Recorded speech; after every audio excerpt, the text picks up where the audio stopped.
Compo création, le riff sur 1, 6, 3, 7. Alors première chose, qu'est-ce que c'est qu'un riff? Un riff, c'est une cellule mélodico-rythmique, c'est-à-dire une petite phrase, qui est répétitive et qui tourne en boucle. Donc le riff, il peut être joué par un seul instrument, par plusieurs à la fois.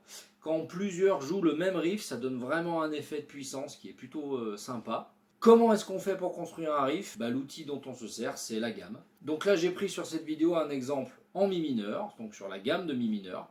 Je suis même sur la gamme pentatonique de mi mineur, c'est-à-dire une gamme qui fait mi, sol, la, si, ré, mi. Voilà, donc j'ai créé mon riff là-dessus. J'ai rajouté une petite blue note, culture rock, blues oblige. Voilà, donc le riff que j'ai trouvé, c'est celui-là.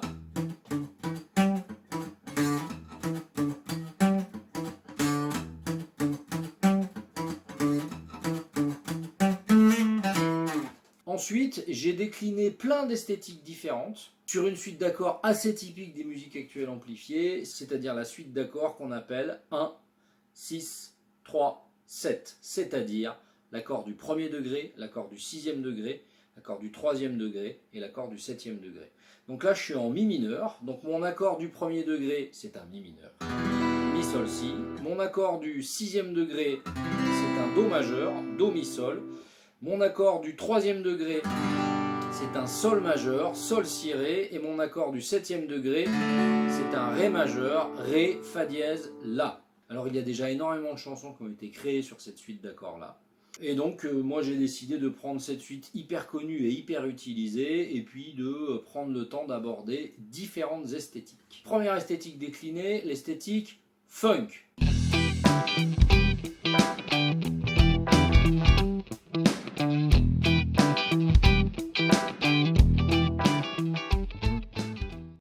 Seul où j'ai pas décliné le 1, 6, 3, 7, je suis resté sur les concepts mineurs et mineur 6 qui sont très typiques de la funk et surtout que je trouvais que ça sonnait très bien. Donc là j'ai fait sur cette petite partie là un basse batterie avec le kick bass qui marche vraiment l'un avec l'autre et une petite rythmique funk qui fait... Et pour le clavier, j'ai plutôt marqué les placements de la caisse claire. Deuxième esthétique, l'esthétique pop.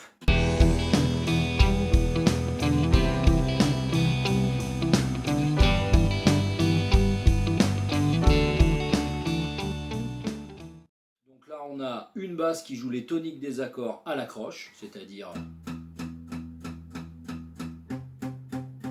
Voilà. On a une batterie assez simple qui ouvre sur la ride, pareil, qui fait le débit de croche à la ride, donc on a un basse batterie qui est quand même assez cohérent. On a des accords plaqués au piano, aucun jeu rythmique. Et donc à la guitare, j'ai plaqué des accords en faisant sonner un si mi sur tous les accords, ça c'est très pop.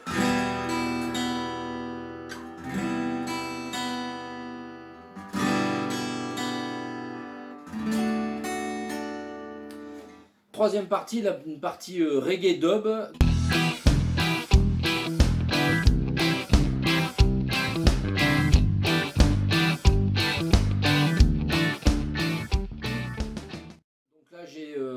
J'ai fait quelque chose d'assez efficace sur le basse batterie, c'est-à-dire que le bassiste marque les temps, poum, poum, poum, avec une batterie qui met la grosse caisse sur tous les temps, un charlet à contre-temps, poum, tsta, tstoum, tsta, et pour le guitare-clavier qui accompagne, c'est ce qu'on appelle des skanks, c'est-à-dire qu'on marque les 2 et les 4.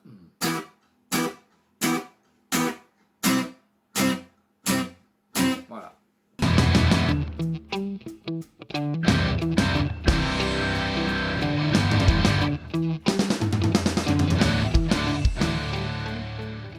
Alors partie métal mise en place, donc là les deux parties qui viennent c'est plutôt des parties que j'ai pensées comme des transitions, c'est-à-dire que ça c'est des petites recettes à garder et quel que soit le style, bon là j'ai mis un style métal parce que ça m'a fait rire, mais le concept global est plutôt le concept de la mise en place. C'est-à-dire qu'on a un élément qui tient le tout, qui est le riff là, et donc nous on va faire une mise en place, c'est-à-dire une grosse homorythmie sur les accords de tous les instruments. Donc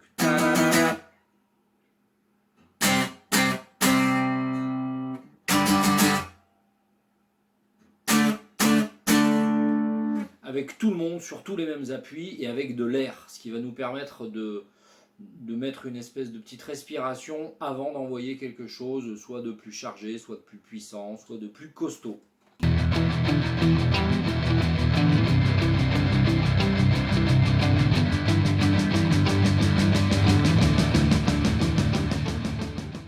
Deuxième transition, une transition assez typique du rock, tom basse caisse claire, c'est-à-dire que ça consiste à, chez tout le monde, et notamment chez le batteur et le bassiste, de faire ta ta ta ta ta ta ta ta ta, c'est-à-dire des doubles croches. Le batteur il est sur le tom basse et la caisse claire, le bassiste il est sur les toniques, et donc il va faire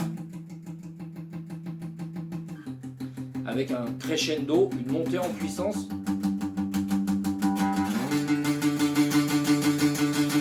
Pareil, ça a un peu la même utilité que la transition précédente, là, la mise en place. C'est quelque chose qui va nous créer une espèce de tension pour nous amener en principe vers quelque chose d'assez puissant.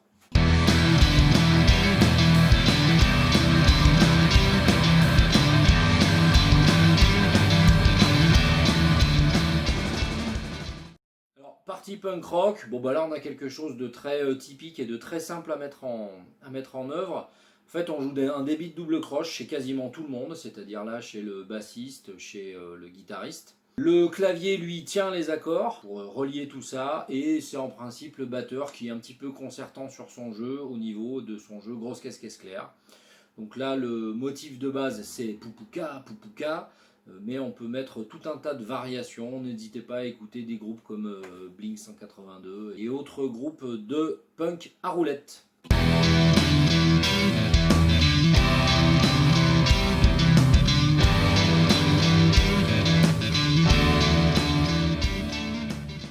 Le riff d'après, c'est ce qu'on appelle une mosh part. Une mosh part, c'est quand on casse le tempo, quand on divise le tempo par deux. C'est-à-dire que là, on sortait de quelque chose qui faisait tout pas, tout pas, tout pas, tout pas à la batterie.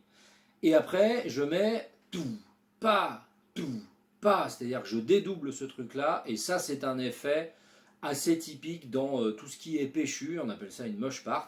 Pour recalmer un peu la sauce tout en gardant de l'énergie. Ça c'est une recette qu'il ne faut pas hésiter à utiliser. Donc la guitare elle plaque des accords, le clavier plaque des accords, le bassiste laisse sonner les notes.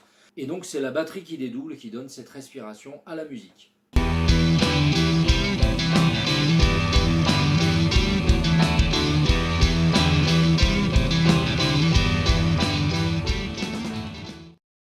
Double time. Riff double time, ça veut dire que là, c'est la fréquence des accords que je multiplie par 2.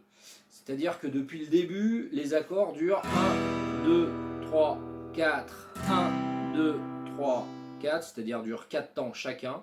Et là, je suis sur du double time, c'est-à-dire que chaque accord va durer que 2 temps.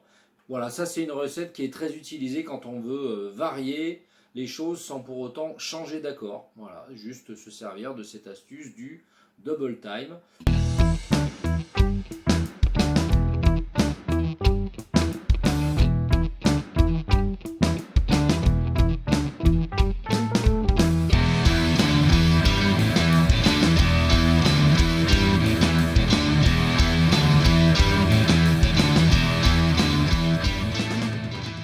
Les deux derniers riffs, c'est tout le monde à l'unisson.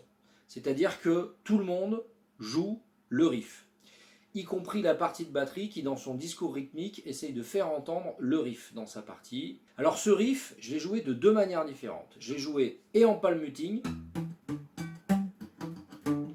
et en son lâché. Voilà, ça c'est un concept qui est hyper important quand on essaye de créer des choses, et donc du coup quand on crée des choses il faut forcément brasser un peu tout ça, modeler un peu tout ça, et là c'est juste les contrastes, les nuances entre quelque chose de cool et quelque chose de plus énergique.